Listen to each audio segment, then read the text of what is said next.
Hey guys, it's Gundidi, and a few weeks ago I reviewed a budget optic, and this is it. This is that flip prism optic.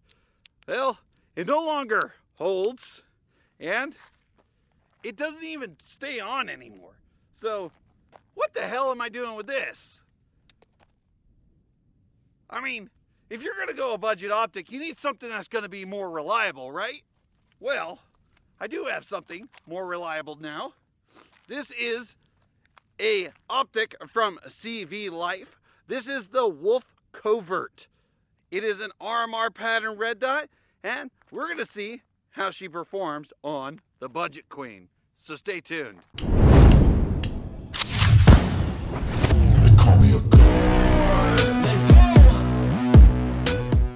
Hey guys, welcome back to the Gundidi channel. So this week we are going over another budget optic. This one is from the company CVLife. They make budget accessories for firearms.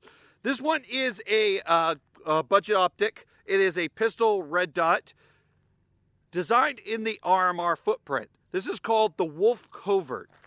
And full exposure, this guy was sent to me for review. CVLife did reach out to me and asked me if I wanted to review a accessory for my channel, and I told them the WolfCovert would be a good one for the Budget Queen. So they agreed to send me one, and this is that review.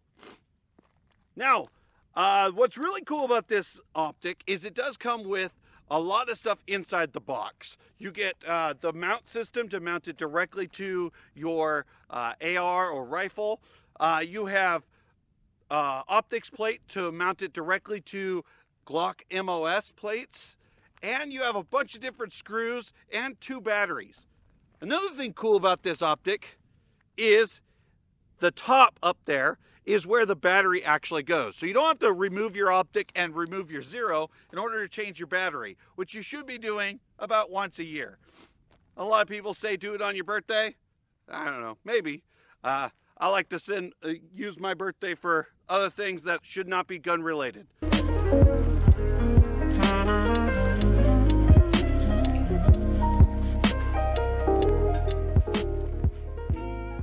What's really cool is it is an RMR footprint, so it fits directly onto my RMR cut that's on this pistol. And this one has a on and off button, or an up and down button. But what's really cool is if you hold down the buttons, the up button, for about 3 seconds, it switches between reticles. And I'm going to show you a close-up shot of those reticles here in just a moment. But it goes through a circle with a dot, a circle, and just a dot. Me personally, because I have a little bit of astigmatism, I prefer just the dot. The circle dot is just a big giant blur to me. So that's my personal opinion. Without prescription glasses out here, I'm going to be running just the standard dot.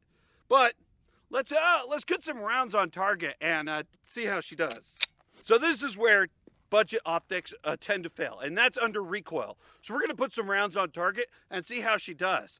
I want to see how it performs under stress of recoil. So let's put a couple rounds on there and see how she does.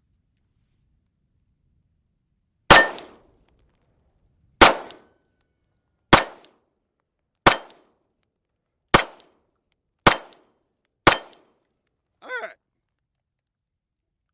Let's see. The only thing loose on there is my slide, so that's a good thing. None of the screws are backing out as it seems.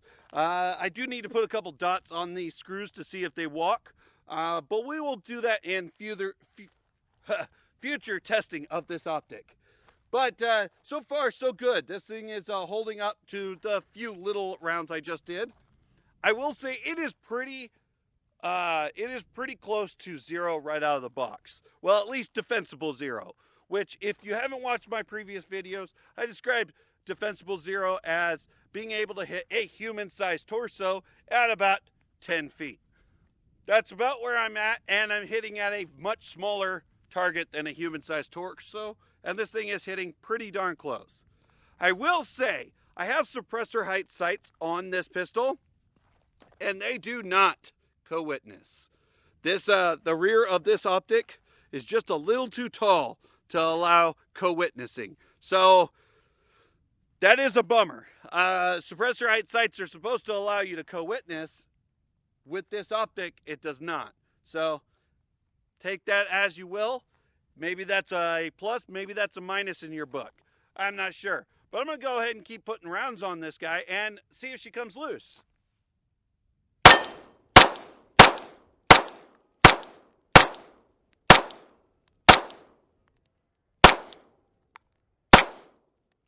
Uh-oh. Well, I think my defensible zero might have came off. Let's see if the sight came loose. It did not. So we're going to go ahead and put some more rounds in this guy.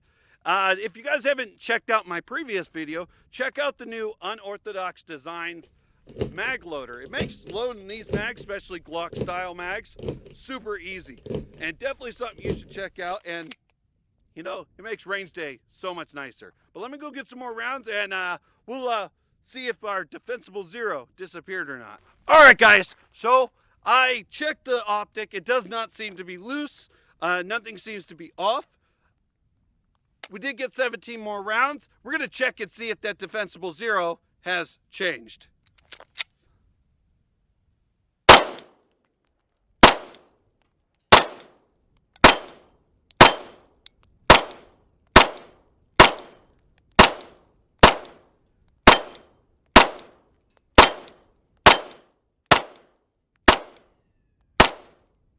All right. So it seems like the defensible zero did hold. It's definitely not perfectly zeroed. As you heard, I missed a couple shots. So we will put this on paper and zero it for future. But for defensible purposes, right out of the box, this guy's not bad. All right, one thing I will point out with this guy is with the glass. The glass does have a little bit of warping from side to side and up and down. It's not major, definitely not as bad as that, we'll just say that trash optic that I was using once before. But it is something to point out because higher end optics don't tend to have that little parallax shift that's going on this guy. So I will point that out that it is a budget optic, so they are limiting on certain things. Typically, it's glass and emitters. So far, the emitter seems to be pretty clean and crisp, but we'll have to see down the road how she holds up to lots more rounds. But this is a first shots review of the CVLife WolfCovert. So definitely a cool little budget optic. Definitely something at a reasonable price that everyone can get their hands on. If you guys want to get one of these for yourself, go ahead and check the link in the description below where there's an Amazon link for this guy. These guys are pretty budget. They're right around $120, $130, which it puts them in a budget category of red dots. Now, that being said, they're in the same category as the primary arms optics. And I'm a big fan of the primary arms optics. So we're definitely going to do some more testing, and maybe we'll do some direct testing with the primary arms classic series and see how she holds up. But definitely something cool. And for a first shots review, 2 mags through this guy, seems to be holding okay. We're definitely going to put some more testing on this guy, so stay tuned. We're going to put some vigorous testing on this optic.